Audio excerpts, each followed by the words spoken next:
તો નવસારી જિલ્લા માટે વધુ એક ચિંતાના સમાચાર। પૂર્ણા નદીએ ભયજનક સપાટી વટાવી। પૂર્ણા નદી ભયજનક સપાટી વટાવી 24.50 ફૂટ પર પહોંચી। નીચાણવાળા વિસ્તારના લોકોને એલર્ટ રહેવા માટે સૂચના આપવામાં આવી છે। બ્રિજ પર પોલીસ બંદોબસ્ત પણ ગોઠવી દેવાયો। અંબિકા અને પૂર્ણા નદીએ પોતાની ભયજનક સપાટી વટાવી દીધી છે।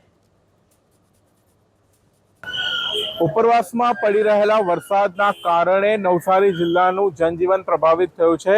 દ્રશ્યો સીધા બતાવવા માંગીશ નવસારી શહેરમાંથી પસાર થતી પૂર્ણા નદીના, જ્યાં પૂર્ણા નદીની સપાટી અત્યારે ભયજનક સપાટી વટાવી ચૂકી છે અને 23 ફૂટને વટાવી અને આ સપાટી જે છે એ 24 ફૂટ સુધી પહોંચી છે। નીચાણવાળા વિસ્તારોમાં જે છે એ એલર્ટ કરી દેવામાં આવ્યું છે। ખાસ કરીને જે શાંતાદેવી રોડ છે, ગધેવાન જેવા વિસ્તારો છે જેને એલર્ટ કરી દેવામાં આવ્યા છે।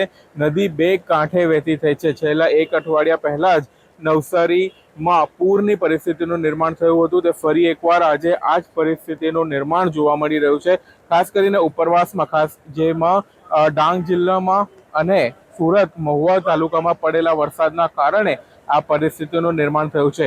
નીચાણવાળા વિસ્તારોમાં લોકોને સુરક્ષિત સ્થળે જવા માટે અપીલ કરી દેવામાં આવી છે।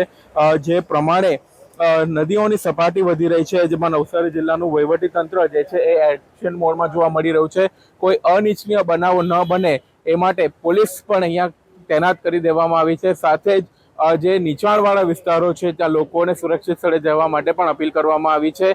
હાલ નદીની સપાટી પણ સતત વધારો જોવા મળી રહ્યો છે અને આગામી સમયમાં પણ વધારો થાય એવી સંભાવના દેખાઈ રહી છે।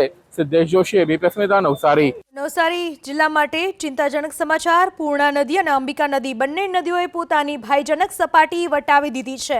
પૂર્ણા નદી ભયજનક સપાટી વટાવીને હાલમાં 24.50 ફૂટ પર પહોંચી ચૂકી છે, જ્યારે કે પૂર્ણા નદીની ભયજનક સપાટી 23 ફૂટ પર છે, એટલે કે 1.5 ફૂટ ઉપર વહી રહી છે પૂર્ણા નદી। અને મહુવા તાલુકામાં પડેલા વરસાદની સીધી અસર નવસારીની નદીઓમાં જોવા મળી રહી છે। તે દ્રશ્યો સીધા બતાવવા માંગીશ પૂર્ણા નદીના કે પૂર્ણા નદીની સપાટી 1 મિનિટમાં 1 ફૂટ સુધી વધી ગઈ છે અને અત્યારે એની સપાટી જે છે 25 ફૂટને વટાવી અને 26 ફૂટ સુધી જે છે એ પહોંચી ગઈ છે।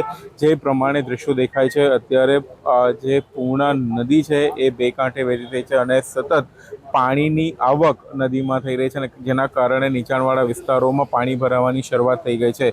જે પ્રમાણે સુરતમાં જિલ્લાના પડેલા વરસાદની સીધી અસર ત્યારે થતી હોય છે, ત્યારે નવસારીમાં આ ત્રીજી વખતનું પૂર આવવાની શક્યતા છે। અત્યારે નવસારી જિલ્લાનું વહીવટીતંત્ર એક્શન મોડમાં જોવા મળી રહ્યું છે। ખાસ કરીને નીચાણવાળા વિસ્તારોમાં લોકોને સુરક્ષિત સ્થળે જવા માટે કહી દેવામાં આવ્યું છે અને નવસારી જિલ્લા જે નદીઓની સપાટી છે એના પર ડિઝાસ્ટર મેનેજમેન્ટ નજર રાખી રહ્યું છે। કોઈ અનિચ્છનીય બનાવ ન બને એ માટે પોલીસને પણ સ્ટેન્ડ બાય રાખવામાં આવી છે। અધિકારીઓને જે કંટ્રોલ રૂમ છે, અધિકારીઓને સ્ટેન્ડ બાય રહેવા માટેના આદેશ આપવામાં આવ્યા છે।